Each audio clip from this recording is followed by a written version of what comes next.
Hello दोस्तों, आपका हमारे इस वृंदा कुंज चैनल में स्वागत है। होलिका दहन के बारे में तो सब जानते हैं, लेकिन होली क्यों मनाई जाती है? जानिए रंगों के इस पर्व की क्या कहानी है। होली मनाने के पीछे कई कथाएं प्रचलित है। चलिए जानते हैं कि सबसे पहले होली किसने खेली थी और क्यों मनाया जाता है रंगों का ये पर्व।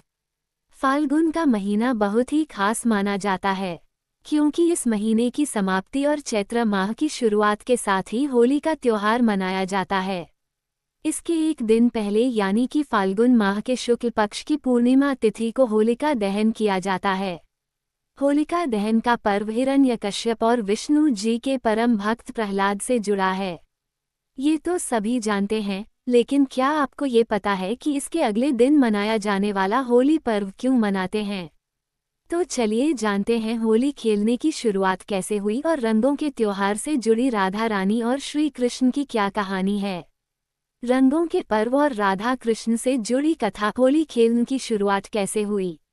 इस पौराणिक कथा के अनुसार रंगों का त्योहार सबसे पहले भगवान श्री कृष्ण ने मनाया था।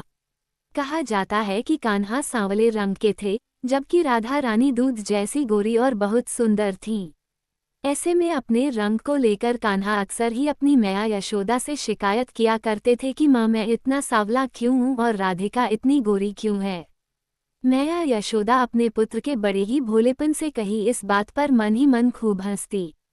बार बार बेटे की एक ही मासूमियत भरी शिकायत सुन एक दिन माँ यशोदा ने कान्हा को इसका एक हल बताया। माता यशोदा ने कहा कि कन्हैया, जो तेरा रंग है उसी रंग को राधा के चेहरे पर भी लगा दो, फिर देखना कैसे तुम दोनों का रंग एक जैसा हो जाएगा। फिर क्या था, कृष्ण अपनी मित्र मंडली ग्वालों के साथ राधा को रंगने के लिए उनके पास पहुंच गए। कृष्ण ने अपने मित्रों के साथ मिलकर राधा और उनकी सखियों को जमकर रंग लगाया। मान्यता है कि इस दिन से ही रंगों वाली होली खेलने की शुरुआत हुई है। द्वापर युग से चली आ रही यह परंपरा प्रेम, भक्ति और प्राकृतिक रंगों का उत्सव है।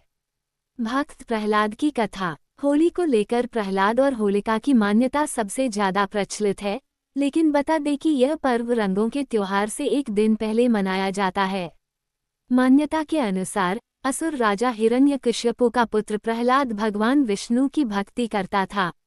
ये हिरण्यकश्यपु को बिल्कुल मंजूर नहीं था, क्योंकि हिरण्यकश्यप भगवान विष्णु से नफरत करता था।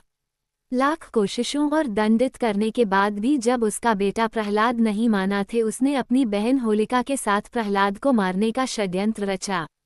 होलिका को वरदान में ऐसा वस्त्र मिला था जिसे पहनकर वह आग में बिना जले रह सकती थी। इस वस्त्र को पहनकर होलिका प्रहलाद को गोद में लेकर आग में बैठ गई, लेकिन भगवान विष्णु की कृपा से यह वस्त्र प्रहलाद से लिपट गया और होलिका आग में जल गई। इसके बाद से होलिका का पर्व बुराई पर अच्छाई की जीत के रूप में मनाया जाने लगा।